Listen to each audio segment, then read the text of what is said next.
Hello, what's up guys? Your guy Promzy once again. Welcome to my YouTube channel. In today's video, we are talking about reasons why your Schengen visa was denied or could be denied if you are now going to apply for your visa. If you're ready for this video, stay tuned.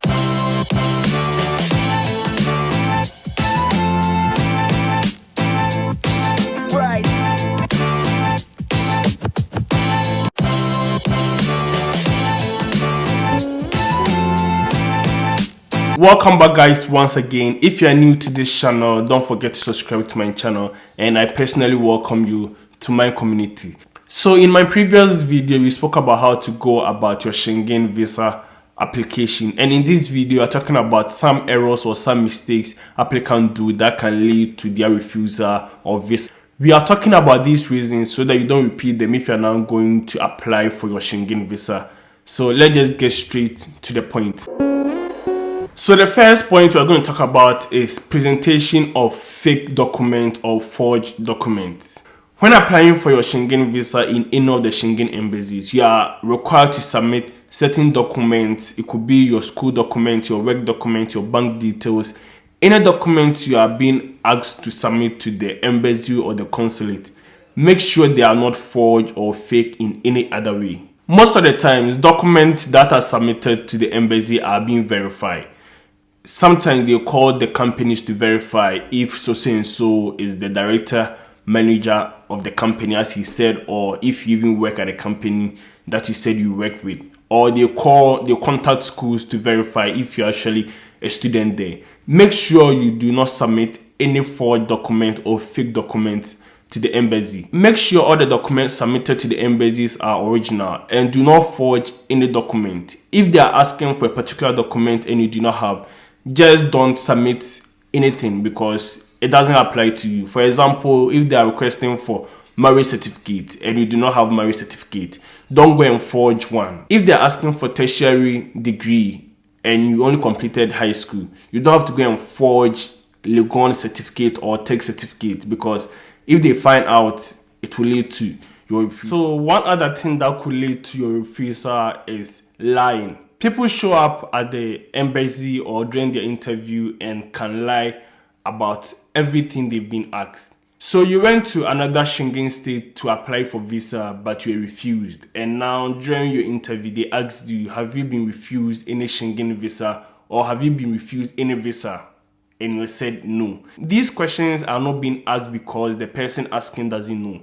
They are just asking to verify. So if you say no, and you definitely know that you've been to a Schengen embassy and they've refused you visa for so and so reason, they'll ask you that 3 years ago you went to, let's say, the France embassy to apply for a visa and you're being refused. Why? Now you find yourself wanting because you've already denied the fact that you've been to any Schengen states, left alone to be denied a Schengen visa. So do not show up at the embassy to lie your way out to get the visa. If they ask you questions, just be honest with yourself and tell them the truth. If you've been to any Schengen state and you've been refused any visa, tell them. Of course, they might ask follow-up questions. It's better to tell them the truth than to lie. So let me talk about one other reason that can lead to your refusal is reason for traveling. Of course, if you've been referred to come to France for medical treatment, these reasons are most of the time genuine. Reason for traveling is mostly questionable when you are coming to visit a family or you are coming to tour the country. One other problem applicants make is sometimes they intend to visit a particular Schengen state, let's say Germany, but they know that probably it's very difficult to get a Schengen visa in Ghana from the German embassy, so they apply through, let's say, the Netherlands. You should know that if they ask you your purpose for traveling, you shouldn't be talking about Germany, because if you intended to go to Germany, then you should have applied through the German embassy. So if you are one of those people, you should also know much more about the country in which you are getting the visa from. Of course, once you have the visa, you can go to any other Schengen country, but before getting the visa, make sure the purpose for traveling majority of the reason for traveling should be about that country. You can't say you want to go to France, visit France, tour the whole of Paris, and you're applying for your visa from a German embassy. It wouldn't make sense, and it can lead to your refusal unless the country in which you want to visit doesn't have their embassy or their consulate in that country. Apart from that excuse, majority of the reason why you are traveling should be about the country that is issuing you the visa. I hope you're enjoying the video you are watching, and if you like the content, you can support my channel by hitting the subscribe button and giving me a thumbs up. Let's get back to it. When it comes to visiting a Schengen state, one main reason that can lead to your refusal is lack of social and economical ties to your country of residence. You do not have any family, as in you're not married, you do not have children, you do not attend any school, you're not working, but all of a sudden you got an invite from someone in Germany or Belgium as a family member to come and visit. The embassy will be like, what shows that if you go, you come back? There's nothing holding you back to your country of residence. You do not have any job, you are not a student, you are not married, you are not self-employed. So before you go to the embassy, there are certain things you should have. Like I said, almost everyone can get a visa to come and visit Europe or Schengen states, but the rate of refusal is high because we don't meet some of the requirements. If you do not have any ties to your country and you are going to the embassy, the probability that they are going to reject or they are going to refuse you this visa is almost 90%, because once you come to Europe, there's no reason for you to go back. You don't have anything pulling you back to the country. And if you are working in a company, you should get document that prove that you are working in those company, letterhead from your HR. And if you're a student, they do the same. University of Ghana, you go to registry. If it's a secondary school, you go to the administration. They provide these documents for the embassy to know that yes, so and so is a student or is an official worker in my company. I'm not here to downplay certain occupation, but let's say if you're a barber, of course you are working, but you are self-employed. Probably your barbering shop has not been registered, and you can't show up at the embassy saying that you're a barber. So if you come to Germany, you come back to Ghana and come and continue your barbering shop or whatever.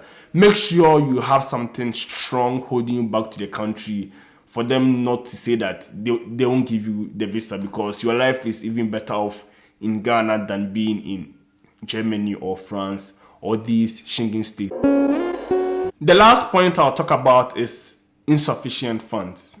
You want to tour Europe or you want to tour some Schengen states and you have, let's say, 4,000 cedis in your account. If you convert these cedis into euros, that won't even last you 2 weeks in Germany, or you've not even considered insurance and accommodation. If you are coming to Germany and you are sponsoring yourself, make sure you have sufficient funds in your account. As of now, they've not stated the amount that should be in your account, but you should know. You know the rate of the cedis to the euro, so you should know that, of course, if you want to stay for 2 weeks, you should be able to cater for yourself, find a place to stay, and all those things. One way to go about this is if you are being invited to come, or if you are coming for a visit, the person inviting you could state that he or she will take care of you for your whole duration in Germany. If that happens, the burden of providing funds or proving to the embassy that you can take care of yourself is being lifted and put on the person in the Schengen state. Most of the times they are capable to do it, so it doesn't become a problem for you. If you don't have that option and you want to sponsor yourself, you should make sure that you have enough funds in your account to take you back, to take you to wherever you want to go and back. Another reason, this is a very trivial reason. I don't know why people submit incompleted application to the embassy. You are supposed to fill out certain forms for your visa application, and sometimes applicants don't complete the forms. The forms are sometimes a lot and demanding, and you are applying for something. So I don't know why you go in like 70% and not finish the whole application process. Take your time and fill out these forms and provide the relevant information that applies to you. It has been stated on most websites that incomplete application is 100% refusal because they don't have a lot of information, or they don't have all the information about you to even process your visa in the first place. So make sure your application is complete, and I don't see any reason why someone should be rejected because they refuse to complete the application. Last point I'll talk about today is lack of preparation. It is an interview. It might not be a job interview, but at the end of the day, you are being interviewed. Prepare yourself, know where you are going to, the date of departure, how long you want to be in the country, when you are planning to leave the country, where you will stay, who is inviting you if you are being invited, if you are going to tour the country, where you plan to go, when you plan to go, and your booking, hotel bookings. All these things you have to prepare beforehand before you show up at the embassy. You don't want to be asked questions and you find yourself wanting because you don't even know the state in which you are going to lodge. You plan to come and stay in Berlin, the name of the hotel you don't even know. All these petty things, they are not main reasons why people are being refused, but it can lead to a refusal because it's an interview. You fail the interview. Probably all your documents are genuine and complete, but you fail the interview.